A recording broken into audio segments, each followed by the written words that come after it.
नमस्कार दोस्तों, stock talk bye Manoj Gupta में आपका स्वागत है। पिछला हफ्ता बहुत ही एक्शन पैक रहा और उम्मीद करता हूं कि उस एक्शंस में हमारे दिए हुए लेवल्स आपके बहुत काम आए होंगे और आप ये समझ चुके होंगे कि चार्टिंग के द्वारा निकाले हुए शेयर्स गिरे हुए मार्केट में भी बहुत अच्छा परफॉर्म करते हैं और अपने टारगेट जरूर अचीव करते हैं। टाटा कंज्यूमर, एचडीएफसी दोनों ने बहुत ही शानदार परफॉर्मेंस दी। अब अगले हफ्ते क्या करें? निफ्टी के वो कौन से लेवल्स होंगे जिन पर हमें बाय या सेल का डिसीजन लेना है? क्या करें कि जिससे मार्केट के साइकोलॉजिकल लेवल्स में हम ट्रैप ना हो? तो आइए सबसे पहले चलते हैं निफ्टी के चार्ट्स की ओर और देखते हैं कि क्या हुआ था और अब आगे करना क्या है।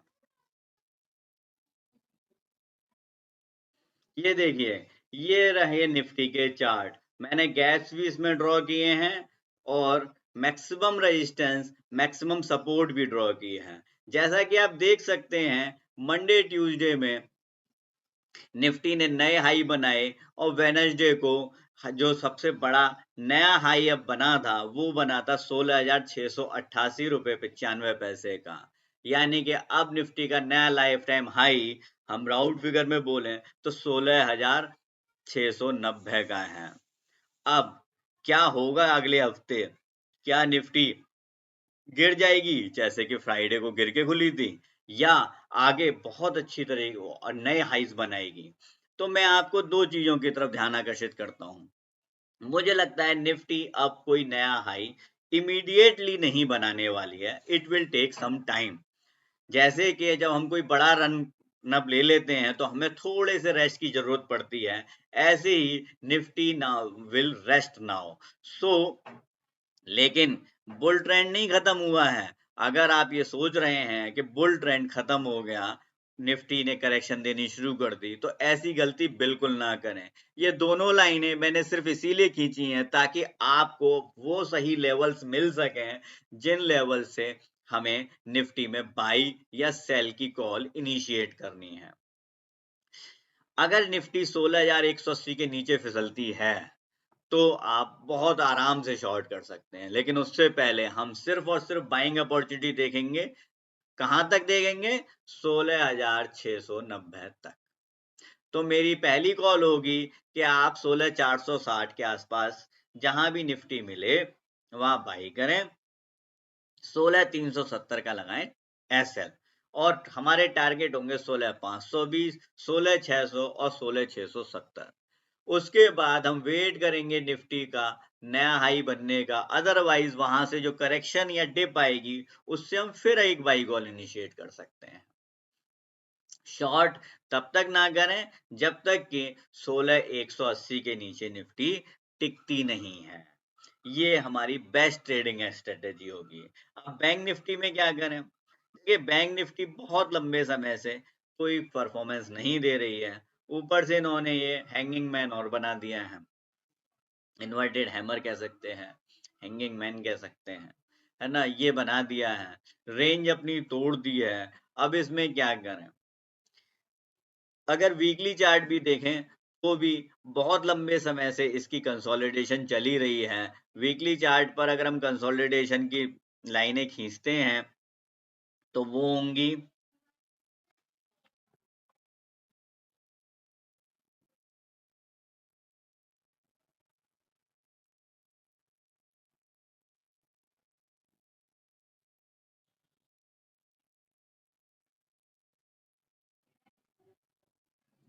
नीचे 33,937, ऊपर 36,395। तो नेक्स्ट मूव क्या होना चाहिए? देखिए, क्योंकि मार्केट को लेके मेरा व्यू बुलिश ही है, इसलिए मैं शॉर्ट कॉल तो इसमें नहीं दूंगा तब तक जब तक कोई बहुत मेजर करेक्शन या कोई बहुत बड़ी गिरावट नहीं दिखाई दे। इसमें हम क्या करेंगे? हम वेट करेंगे 35,260 के ऊपर इसका जाने का। आवरली चार्ट पर जैसे ही बैंक निफ्टी 35,260 के ऊपर जाएगी, 35 एसएल लगाएंगे 35,040 का। टारगेट होंगे 35,590, 35,780 और 36,070 तक के। अगर इसके ऊपर निफ्टी टिकती है, बैंक निफ्टी, यानी कि कहां पर टिकती है? 36,400 के ऊपर। 36,400 के ऊपर अगर बैंक निफ्टी क्लोजिंग देती है, then we will initiate a strong buy position और वो हमें 37,700 तक के टारगेट दिलवाएगी, जो कि लाइफ टाइम हाई है बैंक निफ्टी का। तब तक हमें इसी रेंज में काम करना है। 36,400 के आसपास पहुंचे तो हम शॉर्ट भी कर सकते हैं, एसएल 420 430 का लगाएंगे और नीचे जब जब भी 500 1000 पॉइंट की करेक्शन ले, हम लॉन्ग करके चल सकते हैं। अब हम बात करते हैं उन 4 शेयर्स की जिनमें पोजीशन बनाकर हम अपना पैसा बना सकते हैं, जिनमें सबसे पहला आता है एलटीटीएस। एलटीटीएस में आप देख सकते हो इसने बहुत ही अच्छा ब्रेकआउट दिया था 15 जुलाई को। 15 जुलाई को ब्रेकआउट देने के बाद ये नए हाई पर हाई बना रहा है और अभी इसमें और बहुत सारा पोटेंशियल बाकी है। तो एलटीटीएस को आप 3840-42 के आसपास बाई करें, एसएल लगाएं 3740 का, टारगेट होंगे 3900, 3940 और 3988 के। ये 4200-4300 तक भी जा सकता है, 4200 4300, but for that it should close above 4000। तो जो लोग लंबा रखना चाहते हैं 2 से 3 महीने 4 महीने का व्यू लेके, वो इसको 42 से 4300 के टारगेट के लिए भी रख सकते हैं। इसके बाद नेक्स्ट हमारे पास जो शेयर है वो है एचडीएफसी, जिसको लगातार 2 वीक से हम रिकमेंड करते आ रहे हैं। ये तीसरा वीक है जिसमें फिर से हम इसकी बाई कॉल लेकर आए हैं और इसमें अब हमें क्या करना है, अब हमें इसे 2715-20 के आसपास खरीदना है। ऐसे लगाना है 2688 का। आपको याद होगा मैंने इसको बाई पिछले वीक जो कराया था वो 2690 पे कराया था, तो वही एसएल है इसका 2 पॉइंट नीचे और टारगेट होंगे 2740 2770 और 2810। अगर ये 2900 के आसपास क्लोज हो जाता है या 2900 के ऊपर क्लोज हो जाता है, 2898 इसका लाइफ टाइम हाई है, तो ये आराम से आपको 3200 से 3300 तक के टारगेट दे सकता है, but that will come with in a month और 2। एक वीक में तो वो नहीं आएंगे। एक वीक के हिसाब से यही टारगेट्स हैं और आपको इतने में ही संतोष करना होगा। इसके बाद नेक्स्ट हम चलते हैं एशियन पेंट।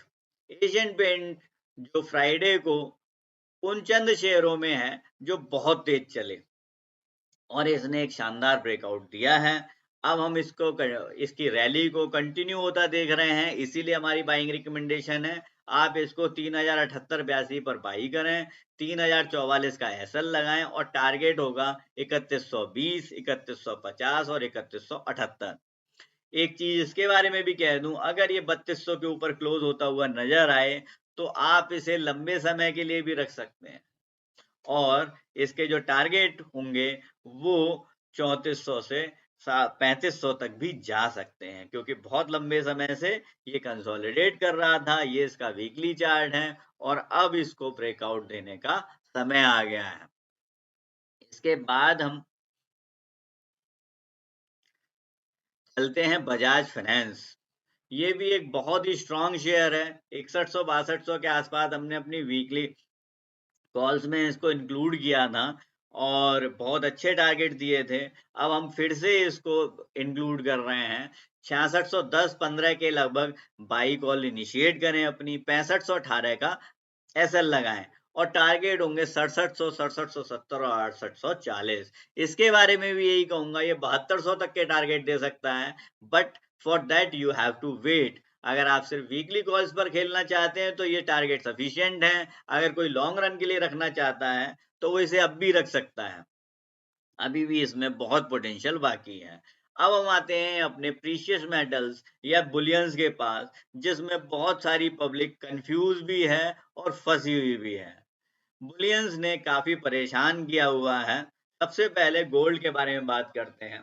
गोल्ड ने काफी अच्छा रनअप लिया last to last week. Last week पूरा इसने कंसोलिडेशन में निकाला है। अब नेक्स्ट कॉल गोल्ड की क्या होगी? नेक्स्ट कॉल होने से पहले हम इसमें कुछ पॉइंट्स डिस्कस कर लेते हैं। देखिए गोल्ड जो है वो 200 दिन के मूविंग एवरेज से नीचे चल रहा है। 50 डेज मूविंग एवरेज के भी नीचे चल रहा है। जिस दिन मार्केट हाफ डे क्लोज था, उस दिन खुलने के साथ इसने 200 डेज मूविंग एवरेज टच कर दिया था। अगर उसके अगले दिन यानी फ्राइडे को गोल्ड 47,000 के नीचे खुलता तो ये प्योर शॉर्ट होता, लेकिन इसने ऐसा नहीं किया। इसी के साथ अगर आप वीकली चार्ट भी देखोगे तो वीकली चार्ट पे भी इसने एक बुलिश मूव दिखाया है, जिसके टारगेट 48,200 तक के हैं। तो अब हमें करना क्या चाहिए? देखिए, जब तक ये शॉर्ट नहीं हो रहा है तब तक हमें इसमें लॉन्ग खेलना चाहिए। 3 दिन लगातार ये 47,000 के ऊपर बंद हुआ है और न सिर्फ बंद हुआ है, इसने लो भी 47,000 के नीचे नहीं लगाया है। तो इसलिए ये दिख रहा है कि इसकी एक स्ट्रॉन्ग सपोर्ट है। आप 47,080 के आसपास इसे बाई कर सकते हैं। 46,947 का लगाएं एसएल और टारगेट होंगे 47,200, 47,370 और 47,540। आप देख सकते हैं 47,549 तक ये गया था और उसके बाद ही इसने फॉल दिखाया था। सो 540 के ऊपर अगर ये क्लोजिंग देना शुरू कर देता है तो फिर 48,200 तक के जो टारगेट हमें अपने वीकली चार्ट पे दिख रहे हैं वो भी आ सकते हैं। लेकिन अगर ये 47,900 के लगभग बंद होता है या 47,000 के नीचे बंद होता है तो आप ये मान कर चलिए कि 400, 500, 600 पॉइंट का फॉल बहुत आराम से दे सकता है और वो फॉल आपको पूरा का पूरा इनकैश करना है, ताकि अगर आपने लॉन्ग पोजीशन ली हो तो वो उसका लॉस भी कवर हो जाए और प्रॉफिट भी आए, क्योंकि बाजार में हम जो काम करते हैं वो प्रॉफिट लेने के लिए करते हैं, ऐसा लेट कराने के लिए या लॉस लेने के लिए नहीं करते हैं। So what we have to do, buy gold at 47,080, SL 46,947 and targets are 47,200, 370 and 47,540। फिर से रिपीट कर दूं, अगर 550 के ऊपर क्लोज होता है तो अगले 700 पॉइंट की मूव कभी भी आ सकती है। अगर 47,000 के नीचे क्लोज होता है तो अगले 700 पॉइंट की नीचे की मूव भी कभी भी आ सकती है। So be cautious and ready to get big targets. Now let's move to silver. Silver में मैं पहले कुछ चीजें आपको क्लियर कर दूं। ये देखिए, 200 डेज मूविंग एवरेज को 50 डेज मूविंग एवरेज काट रहा है और उसके साथ सिल्वर कई दिनों से या 3 वीक से कहें फॉल दिखा रही है, काफी नीचे आ चुकी है। अब यहाँ पर ये इसने हमारी कंजेशन लाइन भी तोड़ दी है। अगर हम डेली चार्ट देखेंगे तो हमें शॉर्ट ही दिखेगा, लेकिन जैसे ही हम वीकली चार्ट की ओर मूव करते हैं तो हमें एक चीज दिखाई देती है कि यहाँ पर जो रिट्रेसमेंट है वो 61,000 तक का लगा हुआ है। जो लोग मुझे पहले से फॉलो कर रहे हैं उनको ये मैंने सिल्वर का जो ट्रायंगल था ब्रेक डाउन का, ये लगभग 4 वीक्स पहले ही ड्रॉ करके दिखा दिया था, 5 वीक्स पहले, और बताया था कि जैसे ही इसके नीचे जाएगा तो फ्री फॉल मिलेगा। जिन लोगों ने इसको प्रॉपरली फॉलो किया है उनको तो 4,000 पॉइंट मिले हैं, लेकिन जिन्होंने फॉलो नहीं किया उन्हें 400 पॉइंट भी नहीं मिल पाए। तो अब फॉलो कर लीजिए, कोई दिक्कत की बात नहीं है। Now my what is my call? My call is कि क्योंकि इसने वीकली चार्ट पे सपोर्ट के पास क्लोजिंग दी है, अगर ये सपोर्ट से नीचे आ जाता है 61,000 से, तब तो फिर कोई दिक्कत नहीं, तब तो हमें इसमें बहुत आराम से पहले 58,000 तक के और फिर 55,800 तक के या 56,000 तक के टारगेट मिल जाएंगे। और अगर ये यहीं पर सपोर्ट ले गया तो हमें ये लेकर जाएगा 64,000 तक। So my call is buy it between 61,700 62,000। In 300 point की रेंज में कहीं भी खरीद सकते हैं। एसएल थोड़ा सा बड़ा है, 61,000 का एसएल है, उससे पहले मुझे कोई कायदे का एसएल दिख नहीं रहा था। 62,700 का पहला टारगेट है, 63,000 और 63,700 तक का तीसरा टारगेट है। इसके बाद अगर ये 64,500 के ऊपर क्लोजिंग देता है तो हम 67 और 68,000 के टारगेट के लिए बैठेंगे, नहीं तो यहीं पर अपना प्रॉफिट बुक करेंगे और फॉल के वेट करेंगे ताकि हम दोबारा एंट्री ले सकें। यही एक तरीका है, ट्रेंड निकालो और फिर उसी के हिसाब से काम करो। तो आज के लिए मेरा पास यही इतना ही ज्ञान था आपको देने के लिए। आगे और ज्ञान अगर आपको चाहिए, तो आप चाहें तो हमारे व्हाट्सएप ग्रुप से जुड़ सकते हैं 7678193636 पर मैसेज करके, कॉल करके आप हमारे व्हाट्सएप ग्रुप से जुड़ सकते हैं। sfsformoney.com पर अपनी क्वेरी डाल सकते हैं। अपने पोर्टफोलियो का अगर आपको रीस्ट्रक्चर कराना है, ये सर्विस हम कंप्लीटली फ्री देते हैं, उसके लिए भी आप हमें कॉल कर सकते हैं। डीमैट अकाउंट खुलवाना है, पीएमएस सर्विस लेनी है, उसके लिए भी आप हमें कॉल कर सकते हैं। आज के लिए मेरे पास इतना ही था। अच्छे से शेयर बाज़ार को समझिए और अच्छे से उसमें काम कीजिए, सफलता ज़रूर मिलेगी। धन्यवाद।